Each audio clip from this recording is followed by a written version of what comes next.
ভগবান শ্রীকৃষ্ণ বলেছেন, ক্রোধ বুদ্ধিকে গ্রাস করে, চিন্তা আয়ুকে গ্রাস করে এবং লোভ ও অহংকার মনুষ্যত্বকে গ্রাস করে। জয় রাধে কৃষ্ণ। ওম নমঃ শিবায়। নমস্কার বন্ধুগণ, আপনাদের সবাইকে আমাদের চ্যানেলে স্বাগত জানাই। আজ 9 এপ্রিল 2025। আজকের বাংলার তারিখ হচ্ছে 26শে চৈত্র 1431 বঙ্গাব্দ। আজকের বার বুধবার। জেনে নেব মিথুন রাশি এবং মিথুন লগ্নের জাতক জাতিকাদের জন্য আজকের দিনটা কেমন হতে চলেছে, কোন কোন বিষয়ে মিথুন রাশির মানুষেরা লাভবান হবেন এবং কোন কোন বিষয়ে আপনাদের সাবধান থাকতে হবে। এছাড়াও মিথুন রাশির সাপেক্ষে গ্রহ নক্ষত্রের গোচর এবং আপনাদের চারিত্রিক বৈশিষ্ট্যের উপর ভিত্তি করে কিছু গুরুত্বপূর্ণ তথ্য, পাশাপাশি আপনাদের শুভ রং, শুভ সংখ্যা ইত্যাদি উল্লেখ করা হয়েছে। তো আপনারা মনোযোগ সহকারে ভিডিওটি দেখতে থাকুন। আশা করছি অনেকটা উপকৃত হবেন। ভিডিওর শুরুতেই ভিডিওটিতে একটি লাইক করে কমেন্টে ওম নমঃ শিবায় অথবা জয় রাধে রাধে লিখে যাবেন। প্রত্যেকটা কাজকর্মের ক্ষেত্রেই মহাদেবকে স্মরণ করে চলুন, জীবনে উন্নতি সাধন করে উঠতে পারবেন। আপনারা যারা আমাদের চ্যানেলে নতুন দর্শক বন্ধু রয়েছেন, চ্যানেলটি সাবস্ক্রাইব করে পাশে থাকা বেল আইকন ক্লিক করে রাখুন, যাতে করে আমাদের পরবর্তী প্রত্যেক গুরুত্বপূর্ণ ভিডিও আপনারা সবার আগে পেয়ে যেতে পারেন। তো চলুন প্রথমেই জেনে নেওয়া যাক আজকের পঞ্জিকা সম্পর্কে। আজ শুক্লপক্ষের দ্বাদশী তিথি। আজকের নক্ষত্র মঘা। আজকের করণ বপ। এরপরেই শুরু হয়ে যাচ্ছে বালবকরণ। আজকের যোগ হচ্ছে গণ্ডযোগ। এরপর জানবো আজকের সূর্য এবং চন্দ্র গণনা সম্বন্ধে। আজকের দিনের সূর্যোদয়ের সময় হচ্ছে সকাল 6টা বেজে 2 মিনিট ও 51 সেকেন্ডে। সূর্যাস্তের সময় সন্ধ্যা 6টা বেজে 43 মিনিট ও 17 সেকেন্ডে। আজকের চন্দ্র রাশি হচ্ছে সিংহ, অর্থাৎ আজকে চন্দ্র সিংহ রাশিতে অবস্থান করছে। আজকের চন্দ্রোদয়ের সময় হচ্ছে বিকাল 3টা বেজে 39 মিনিট ও 59 সেকেন্ডে। আজকের চন্দ্রাস্তের সময় ভোর রাত্রি 4টা বেজে 33 মিনিটে। এরপর জানবো আজকের শুভ সময় এবং অশুভ সময় সম্পর্কে। আজকের দিনের অশুভ সময় তথা দুষ্ট মুহূর্ত হচ্ছে সকাল 11টা বেজে 58 মিনিট থেকে দুপুর 12টা বেজে 48 মিনিট ও 25 সেকেন্ড পর্যন্ত। তো আজকের দিনের এই যে অশুভ সময়টা রয়েছে, আপনারা প্রত্যেকেই এই অশুভ সময়ে সমস্ত দিক থেকে সাবধানতা অবলম্বন করে চলবেন। অশুভ সময়ে কোনো রকম শুভ কাজকর্ম না করাই আপনাদের জন্য ভালো হবে। আজকের দিনের শুভ সময় নেই। যেহেতু আজকে কোনো রকম শুভ সময় তথা অভিজিৎ মুহূর্ত নেই, তাই আপনারা চাইলে অশুভ সময়টাকে বাদ দিয়ে সারাদিনের যে কোনো সময়ে যে কোনো শুভ কাজকর্ম করতে পারেন। যদিও আপনাদের রাশির সাপেক্ষে আলাদা করে শুভ সময় উল্লেখ করা হয়েছে, আপনারা চাইলে সেই সময়ের মধ্যেও যে কোনো শুভ কাজকর্ম কিংবা যে কোনো শুভ যাত্রা করতে পারেন। তো বন্ধুগণ, যেহেতু সময় খুবই মূল্যবান, চলুন এবার মূল আলোচনায় যাওয়া যাক। ওম নমঃ শিবায়। কালপুরুষের রাশিচক্রের 3য়তম রাশি হচ্ছে মিথুন রাশি। মিথুন রাশি ও মিথুন লগ্নের জাতক জাতিকাদের অধিপতি গ্রহ হচ্ছে বুধ।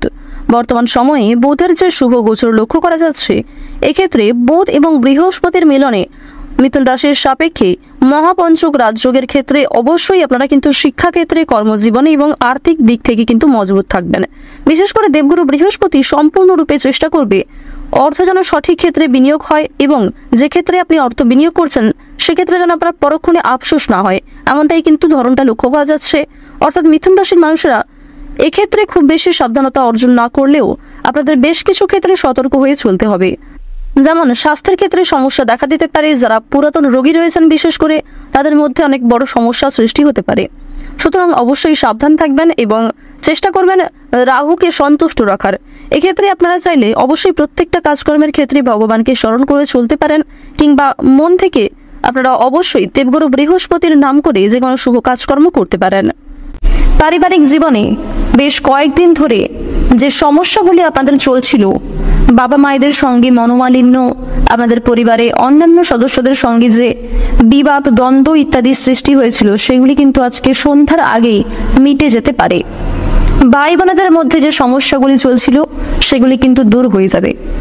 শিক্ষা সংক্রান্ত বিষয়ে ভাই বোনেরা কিন্তু আপনাকে যথেষ্ট পরিমাণে সহযোগিতা করবে এবং শিক্ষাক্ষেত্রের কোনো বিষয়ে ভাই বোনেদেরকেও আপনাকে আজকে সাহায্য করতে হতে পারে। পরিবারে নতুন সদস্য আসা নিয়ে স্বামী স্ত্রীর মধ্যে আলোচনা বৃদ্ধি পাবে। যারা দীর্ঘ সময় ধরে দাম্পত্য সম্পর্কে জড়িয়ে রয়েছেন তবুও পরিবারে নতুন কোনো সদস্যের মুখ দেখতে পাননি, তাদের জন্য আজকের সময়টা অত্যন্ত সুলভ হতে চলেছে।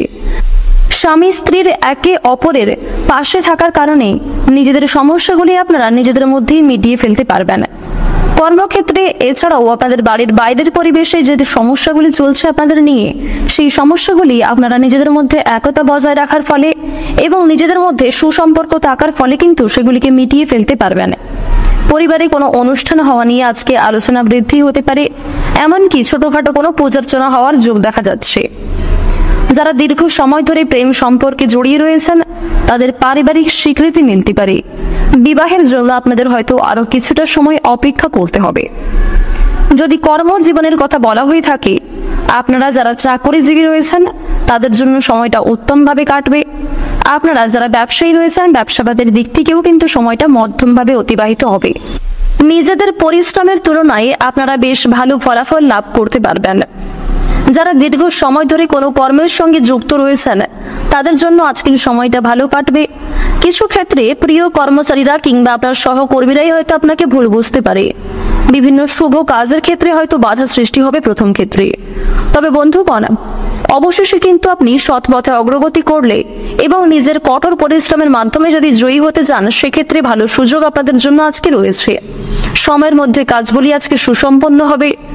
কর্মক্ষেত্রে দীর্ঘ সময় ধরে চলতে থাকা মানসিক সমস্যা, তর্ক বিতর্ক দূর হয়ে যাবে। তাড়াহুড়ো করে কোনো কাজ না করাই আপনাদের জন্য শ্রেয়। এছাড়াও পারিবারিক দিকের পাশাপাশি কর্মক্ষেত্রে কোনো অনুষ্ঠান হওয়ার যোগ দেখা যাচ্ছে। রাজনৈতিক দিক থেকে আজ ভালো খবরাখবর আসতে পারে। আপনারা যারা পুলিশি ঝামেলায় জড়িয়ে রয়েছেন কিংবা আইনি কোনো সমস্যায় যুক্ত রয়েছেন তাদের জন্য কিন্তু আজকের দিনটা কিছুটা হলেও ভালো হবে। যে ক্ষেত্রে কিছু অর্থ না চাওয়া সত্ত্বেও আপনাকে বিনিয়োগ করতে হতো, সেই না চাওয়া সত্ত্বেও বিনিয়োগ করা অর্থ কিন্তু আপনারা বাঁচাতে পারবেন, যার কারণে অর্থ সঞ্চয়ের একটা যোগ দেখা যাচ্ছে। ধার নেওয়া কিংবা দেওয়ার জন্য সময়টা উপযুক্ত হবে না। ঋণ পরিশোধের জন্য সময়টা মোটামুটি হবে, তবে পাওনা আদায়ের ক্ষেত্রে কিন্তু সমস্যা অনেকটাই আজকে বৃদ্ধি পেতে পারে। বাড়তি খরচ কিছু পরিমাণ বৃদ্ধি পাবে। অর্থ প্রাপ্তির একটা বিশেষ যোগ রয়েছে। যারা পুরাতন রোগী রয়েছেন ডাক্তারি পরামর্শ মেনে কাজকর্ম করলে এবং নিজেদের রোজগার রুটিনে কিছুটা পরিবর্তন আনতে পারলে লাভ করতে পারবেন। আপনাদের স্ত্রী আজ আপনাকে যথেষ্ট পরিমাণে নেশাদ্রব্য জিনিস থেকে মুক্তি পাওয়ার জন্য প্ররোচনা দেবে। প্রতিবেশীদের কাছ থেকে সহযোগিতা লাভ করতে পারবেন। বন্ধু বান্ধবদের কাছ থেকেও কিন্তু আজ আপনারা যথেষ্ট পরিমাণে সহযোগিতা পেতে চলেছেন। প্রত্যেক কাজের ক্ষেত্রে ভগবানকে স্মরণ করে চলুন। মন থেকে ভালোবেসে একবার কমেন্টে জয় শিবশম্ভ লিখে যান এবং প্রত্যেক কাজের ক্ষেত্রে মহাদেবকে স্মরণ করে চলুন। অবশ্যই আপনারা উন্নতি করতে পারবেন। পরোপকারে শান্তি লাভ রয়েছে। সন্তানদের কারণে মান সম্মান যথেষ্ট বৃদ্ধি পেতে পারে। সন্তানদের দিক থেকে কোনো সুখবরের মাধ্যমে আপনারা গর্ববোধ করবেন। বিদেশ যাত্রার যোগ দেখা যাচ্ছে। যারা আইনজীবী রয়েছেন তাদের জন্য আজকের সময়টা উত্তমভাবে অতিবাহিত হবে। দীর্ঘ সময় ধরে আটকে থাকা কাজ সম্পূর্ণ করতে পারবেন। উচ্চপদস্থ কোনো অচেনা ব্যক্তির সহায়তায় আপনারা জীবনে আজকে অগ্রগতি করতে চলেছেন। আজ আপনাদের সবচেয়ে শুভ রং সাদা, সবচেয়ে শুভ সংখ্যা ৪৫, সবচেয়ে শুভ দিক হচ্ছে দক্ষিণ দিক, শুভ রত্ন হীরা। সবচেয়ে শুভ সময় হচ্ছে দুপুর ১২:৪২ থেকে বিকাল ৩:৪২ পর্যন্ত। শুভ সময়, শুভ সংখ্যা, শুভ রং ইত্যাদি বিষয় মিলিয়ে কাজকর্ম করলে আপনারা অনেকটাই উপকৃত হতে পারবেন। আপনারা ভালো থাকুন, সুস্থ থাকুন, সর্বদা সতর্ক থাকুন। জয় রাধে কৃষ্ণ।